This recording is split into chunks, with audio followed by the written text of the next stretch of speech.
यार एक सवाल कि अगर ये कॉम्प्लेक्स यूनिवर्स खुदा ने बनाया है तो फिर खुदा तो उससे भी ज़्यादा कॉम्प्लेक्स होगा, फिर वो कैसे बन सकता है खुद ब खुद। तो दोस्तों इस सवाल ने मुझे सबसे ज़्यादा परेशान किया है। चलिए मैं आज आपको इस वीडियो में इस सवाल का जवाब दे देता हूं और मुझे बताना कि आपको ये जवाब सेटिस्फाइंग लगा या नहीं। तो ये सवाल जो पूछते हैं वो केवल और केवल एथियस्ट ही पूछते हैं। हमें ये जानना भी ज़रूरी है कि एथियस्ट क्या मानते हैं। तो चलिए इस सवाल का जवाब जानते हैं और मैं साबित करूंगा कि एथियस्ट कैसे हमसे ज़्यादा बिलीफ रखते हैं, हमसे ज़्यादा फेथ रखते हैं। और दोस्तों इससे पहले की वीडियो को भी ज़रूर देखें। इससे पहले की वीडियो में मैंने ये साबित किया था कि गॉड एग्जिस्ट करता है। मॉडर्न साइंटिस्टों ने ये कबूल किया था कि ये यूनिवर्स कोई इत्तेफाक नहीं हो सकता है। तो इससे पहले की वीडियो, ये फाइन ट्यूनिंग वाली वीडियो देख करके अगर ये वीडियो देखेंगे तो पूरे की पूरी बात समझ में आ जाएगी। पहले तो मैंने गॉड की एग्जिस्टेंस साबित करी है, अब ये साबित करूंगा कि गॉड को किसने बनाया है। तो चलिए दोस्तों वीडियो शुरू करते हैं। तो दोस्तों एक तरफ हमारे पास मौजूद है एथियस्ट बॉय रिचर्ड और दूसरी तरफ एक मुस्लिम बॉय एक थियस्ट मौजूद है। तो एथियस्ट लोग कहते हैं यूनिवर्स जो है वो किसी गॉड ने नहीं बनाया है, लेकिन जब से हमको पता चला है कि ये यूनिवर्स हमेशा से नहीं है, ये यूनिवर्स की भी स्टार्टिंग है, इस कायनात की भी स्टार्टिंग है, ये कायनात हमेशा से नहीं है, तो एथियस्टों ने, नास्तिकों ने जब से ये कहना शुरू कर दिया है कि जो एनर्जी इस यूनिवर्स को बनाने के लिए चाहिए थी वो हमेशा से थी और हमेशा रहेगी। उसे आप एनर्जी कह लो या कुछ और भी कह सकते हो, एथियस्ट उसको एनर्जी कहते हैं। वो मानते हैं कि ये एनर्जी हमेशा से थी और हमेशा रहेगी। मतलब एथियस्ट मानते हैं कि कुछ तो था जो हमेशा से था, जिसकी वजह से ये यूनिवर्स बना है। मतलब ये चीज कॉज ऑफ एवरीथिंग है, हर चीज इससे है, ये एनर्जी जो कि हमेशा से थी। तो हम ये कह सकते हैं कि जिस तवानाई से कायनात बनी है वो एनर्जी, वो तवानाई तो हमेशा से है।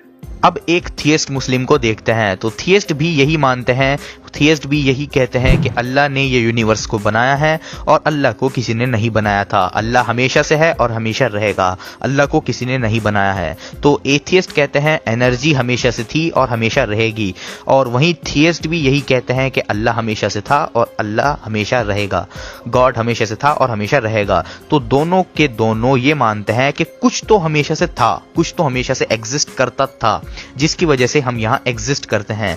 तो दोनों का इस पॉइंट पे बराबर का फेथ है, या आप लोग कह सकते हो ये दोनों चीजें एक ही हैं। थियस्ट भी गॉड को कॉज ऑफ एवरीथिंग मानते हैं और एथियस्ट भी इस एनर्जी को कॉज ऑफ एवरीथिंग मानते हैं। दोनों चीजें एक ही हैं लेकिन नाम अलग अलग हैं। तो जैसा कि हमने जाना है इस वीडियो में कि ये यूनिवर्स बहुत कॉम्प्लेक्स है और इस यूनिवर्स की कॉम्प्लेक्सिटी कोई इत्तेफाक नहीं हो सकती है। तो अब रिचर्ड डॉकिंस ये पूछ रहा है, अगर ये यूनिवर्स इतना कॉम्प्लेक्स है तो इसका बनाने वाला कितना कॉम्प्लेक्स होगा, वो कैसे वजूद में आ सकता है खुद ब खुद। और अगर गॉड खुद ब खुद वजूद में आ सकता है तो ये यूनिवर्स भी खुद ब खुद बन सकता है। तो दोस्तों सवाल तो बहुत लॉजिकल है बंदे का। बोइंग 747 तो खुद गॉड है। ये जिंदगी इतनी कॉम्प्लेक्स है कि बगैर किसी के बनाए ना अंडा बन सकता है ना कोई जिंदा जानदार। ये इतनी पेचीदा और कॉम्प्लेक्स जिंदगी है, ये बगैर किसी के बनाए नहीं बन सकती। तो इसको बनाने वाला तो इससे भी ज्यादा कॉम्प्लेक्स होगा। For the sake of argument बात बड़ी जबरदस्त है। इसको बनाने वाला तो इससे भी ज्यादा कॉम्प्लेक्स होगा। वो खुद ब खुद अगर बन सकता है तो जिंदगी भी खुद ब खुद बन सकती है। लेकिन दोस्तों ये सवाल तो हम खुद एथियस्ट से भी पूछ सकते हैं। भाई आप लोग ये मानते हो कि इस कॉम्प्लेक्स यूनिवर्स को एक हमेशा से मौजूद एक एनर्जी ने बनाया है, तो ये सवाल तो मैं अब आपसे भी पूछ सकता हूं, अगर ये यूनिवर्स इतना कॉम्प्लेक्स है तो वो एनर्जी कितनी कॉम्प्लेक्स होगी जिसने इस यूनिवर्स को बनाया है। अगर वो एनर्जी हमेशा से हो सकती है तो ये गॉड भी हमेशा से हो सकता है। बात दोनों जगह एक ही है। अगर गॉड हमेशा से नहीं हो सकता है तो एनर्जी भी हमेशा से नहीं हो सकती है। अगर एनर्जी हमेशा से हो सकती है तो गॉड भी हमेशा से हो सकता है। तो इस पॉइंट पर भी दोनों का फेथ बराबर है। ये सवाल एथियस्ट भी पूछ सकते हैं और थियस्ट भी पूछ सकते हैं। अगर ये यूनिवर्स इतना कॉम्प्लेक्स है तो इसका बनाने वाला गॉड कितना कॉम्प्लेक्स होगा, और थियस्ट भी कह सकते हैं अगर ये यूनिवर्स इतना कॉम्प्लेक्स है तो इसकी बनाने वाली एनर्जी कितनी कॉम्प्लेक्स होगी। तो दोनों का फेथ बराबर है। दोस्तों अब रिचर्ड डॉकिंस कह रहा है कि वो जो सबसे पहले था, मतलब ये जो सबसे पहले एनर्जी थी, ये बहुत सिंपल थी, मतलब वो एनर्जी बहुत सिंपल थी। क्लिप सुनिए। Whatever it is, it's very, very simple.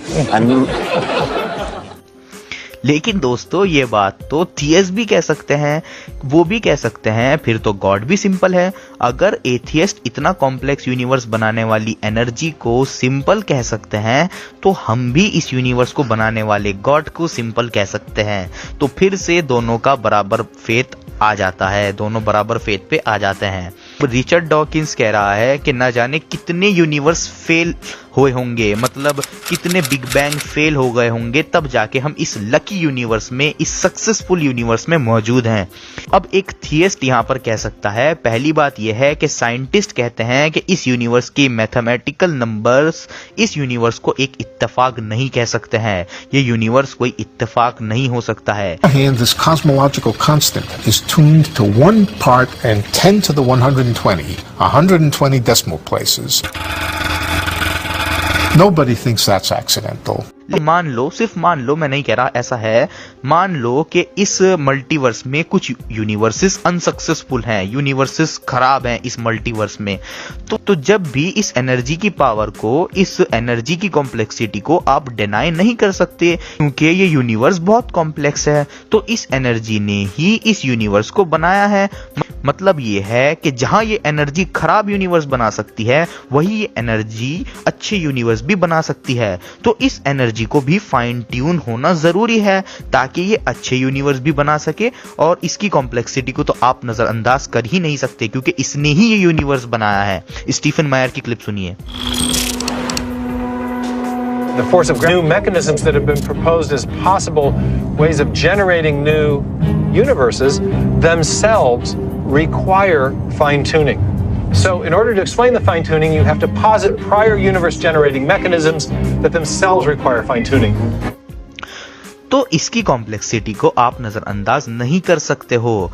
तो यहाँ पर भी दोस्तों थियस्ट का एक पॉइंट हो जाता है, क्योंकि दोस्तों हमारे पास किसी भी मल्टीवर्स का कोई एविडेंस मौजूद नहीं है किसी भी तरीके का। There are no experimentally tested laws of physics telling us that these other universes exist. No evidence for leprechauns, no evidence for unicorns, no evidence for the existence of other universes with different values of these fundamental constants. एक तो कोई evidence नहीं है, ऊपर से atheist कह रहे हैं हो सकता है कुछ यूनिवर्सेस खराब हो।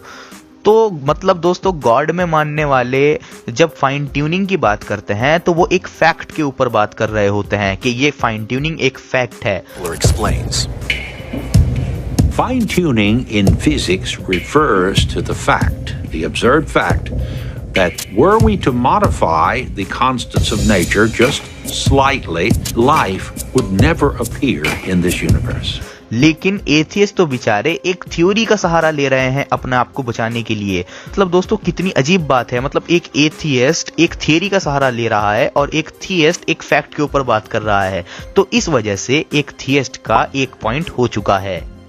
तो दोस्तों अब एक एथियस्ट कोई भी आर्ग्यूमेंट देगा गॉड के अगेंस्ट, तो वो इस एनर्जी पर भी अप्लाई होगा। तो अब मैं आपको ये साबित करता हूं कि मैं एक बिलीवर क्यों हूं, मैं एक थियस्ट क्यों हूं, क्यों मुझे थियस्ट एक ज्यादा लॉजिकल एक्सप्लेनेशन लगता है। तो एथियस्ट कहते हैं ये जो एनर्जी है वो अनकॉन्शियस है, मतलब जो कुछ भी हो रहा है वो सब बाय लक हो रहा है, इसके पीछे किसी की कॉन्शियसनेस का हाथ नहीं है। और थियस्ट मुस्लिम कहते हैं यहाँ जो कुछ भी हो रहा है उसके पीछे एक कॉन्शियस गॉड है, ये गॉड ने अपनी मर्जी से ये यूनिवर्स बनाया है और इस गॉड के पास विल भी है। और आज की मॉडर्न साइंस भी कह रही है ये यूनिवर्स में हमारा होना कोई इत्तेफाक नहीं हो सकता है, ये कोई लक नहीं है, ये बहुत कॉम्प्लेक्स यूनिवर्स है, इसकी मैथमेटिकल कैलकुलेशन इस यूनिवर्स को इत्तेफाक नहीं मान सकती है। तो अब एक थियस्ट के 2 पॉइंट हो चुके हैं। अब एथियस्ट कहते हैं हम इरैशनैलिटी से रैशनैलिटी की तरफ आए हैं, मतलब शुरू में चीजें बस रैंडमली अरेंज हो रही थी और उसके बाद एवोल्यूशन शुरू हुई है, मतलब रैंडमली सब कुछ हो गया। अगेन इसका कोई एविडेंस नहीं है, बल्कि खुद रिचर्ड डॉकिंस इस बात को मानता है कि जब हम मॉलिक्यूलर लेवल पे देखते हैं तो एक डिजाइनर नजर आता है। क्लिप सुनिए। And I suppose it's possible that you might find evidence for that if you look at the details of biochemistry, molecular biology. You might find a signature of some sort of designer. जबकि थियस्ट मानते हैं जो भी आज हम देखते हैं वो सब एक कॉन्शियस गॉड ने बनाया है, जो कि खुद भी रैशनल है। मतलब एक तरफ तो एरो इरेशनैलिटी से रैशनैलिटी की तरफ जा रहा है जो कि एथियस्ट मानते हैं, जबकि दूसरी तरफ रैशनैलिटी से रैशनैलिटी की तरफ जा रहा है एरो, जो कि थियस्ट मानते हैं। तो एक थियस्ट का आर्ग्यूमेंट ज्यादा स्ट्रांग है और साइंटिफिक है, क्योंकि जिस एनर्जी ने या जिस भी चीज ने इस यूनिवर्स को बनाया है वो एक कॉन्शियस गॉड ही कर सकता है। ये कोई इत्तेफाक नहीं हो सकता है। तो दोस्तों, एक थियस्ट मुस्लिम का एक पॉइंट और बढ़ गया। तो अब आप समझ बना सकते हैं कि मैं मुस्लिम क्यों हूं, मैं एक गॉड में मानने वाला क्यों हूं, क्योंकि एक गॉड को मानना ज्यादा सेंसिबल चीज है। एथियज्म तो टोटली नॉनसेंस पर बेस्ड है।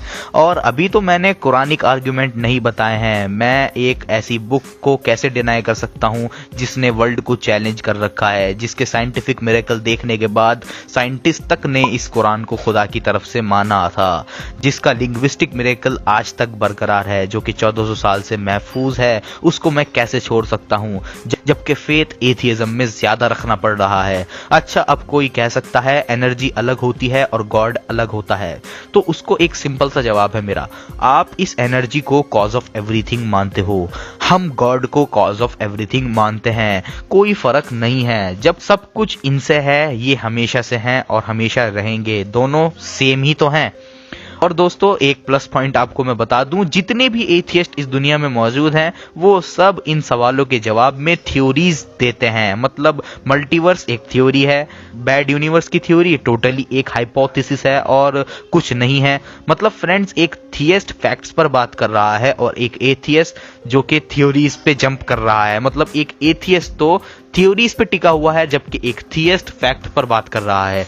तो मैं बेवकूफ नहीं हूं, मैं देख सकता हूं, सोच सकता हूं कि यहां कोई खुदा है। जब कुछ नहीं था तो सिर्फ वही खुदा था।